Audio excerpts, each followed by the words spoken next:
નમસ્કાર સૌ મિત્રોને સૌપ્રથમ તમારા પ્રથમ યુટ્યુબ વિડીયોની અંદર આપ સૌનું હાર્દિક સ્વાગત છે। હવે વિદ્યા સહાયક ભરતી ધોરણ 1 થી 5ની અંદર જેટલા પણ ઉમેદવારોને જિલ્લા પસંદગી મળી ગઈ છે તે તમામ ઉમેદવારોને ખૂબ ખૂબ અભિનંદન। હવે જિલ્લા પસંદગી તો મળી ગઈ છે, પણ જિલ્લા પસંદગી મળ્યા બાદ સ્થળ પસંદગીની પ્રક્રિયા શું હોય છે, જિલ્લામાં જઈને કેવી રીતની શાળા ફાળવણી થાય છે, તેને લઈને ઘણા બધા પ્રશ્નો આવે છે। તો આજે આ વિડીયોના માધ્યમથી આપણે સમગ્ર સ્થળ પસંદગીની પ્રક્રિયા શું હોય છે, તમારે જિલ્લામાં જ્યારે સ્થળ પસંદગી માટે જાઓ છો તો શું પ્રક્રિયા કરવાની છે તેની સંપૂર્ણ માહિતી મેળવીશું। તો સૌપ્રથમ જોઈએ કે સ્થળ પસંદગીની પ્રક્રિયા શું છે। તો જ્યારે પણ તમે જિલ્લાની અંદર જાઓ છો તો જિલ્લાનું એક જે સળંગ મેરિટ લિસ્ટ છે એ તૈયાર કરવામાં આવે છે, અને એ મેરિટ લિસ્ટના આધારે તમને શાળા ફાળવણી કરવામાં આવે છે।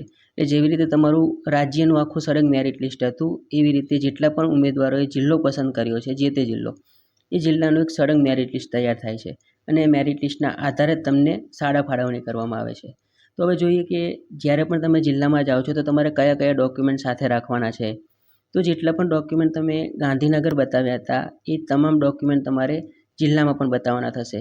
તમે સ્ક્રીન ઉપર એક ચેકલિસ્ટ જોઈ શકતા હશો। આ ચેકલિસ્ટ તમને જ્યારે પણ સ્થળ પસંદગી માટે જાઓ છો એ સ્થળ પસંદગી વખતે તમને જિલ્લામાંથી આપવામાં આવશે, અને આ ચેકલિસ્ટના આધારે તમારે તમામ ડોક્યુમેન્ટ ત્યાં સબમિટ કરવાના છે, અને એ તમામ ઓરિજિનલ ડોક્યુમેન્ટ તમારે જિલ્લામાં જમા પણ આપવાના છે। એટલે તમારા ડોક્યુમેન્ટ તમે જમા કરાવો ત્યારે તમને એક રિટર્નમાં એક પાવતી આપશે, એ પાવતી તમારે ફરજિયાત તમારી સાથે રાખવી પડશે, કારણ કે જ્યારે પણ તમારે તમારા ઓરિજિનલ ડોક્યુમેન્ટ પરત જોશે ત્યારે એ પાવતી તમે બતાવશો તો જ તમને તમારા જિલ્લામાંથી ઓરિજિનલ ડોક્યુમેન્ટ પરત મળશે, ત્યાં સુધી તમને મળશે નહીં। અને ખાસ વાત, જ્યારે પણ તમે તમારું ફોર્મ છે એ રિસિવિંગ સેન્ટર ઉપર જમા કરાવ્યું હતું ત્યારે તમને એક ફી ભર્યાની પહોંચ આપી હતી। એ પહોંચ તમારે ફરજિયાતપણે સ્થળ પસંદગી વખતે જાઓ ત્યારે બતાવવાની થશે, એની વગર તમને સ્થળ પસંદગી આપવામાં નહીં આવે। તો એ પહોંચ જ્યાં પણ હોય ત્યાંથી અત્યારે મેળવી લેજો। હવે ડોક્યુમેન્ટ વેરિફિકેશન થઈ જાય પછી તમને સ્થળ પસંદગી આપી અને તમને નિમણૂક જે છે એ આપવામાં આવે છે।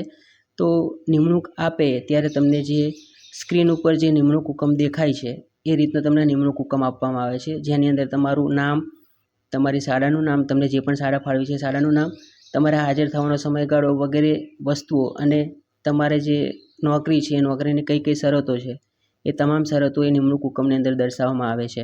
તો આ નિમણૂક હુકમ લઈ અને તમારે શાળાની અંદર 7 દિવસની અંદર હાજર થવાનું હોય છે, અને હાજર થાવ પછી તમારે તમારા શાળાના જે પણ આચાર્ય છે એની આગળથી તમે શાળામાં હાજર થયા છો એ હાજર થયાનો રિપોર્ટ તમારી પાસે રાખવાનો હોય છે। તો નિમણૂક હુકમ, હાજર થયાનો રિપોર્ટ, અને જે તમે જિલ્લામાંથી ડોક્યુમેન્ટ જમા કરાવ્યાની પાવતી આપી છે એ પાવતી તમારે ફરજિયાતપણે સાચવીને રાખવી પડશે।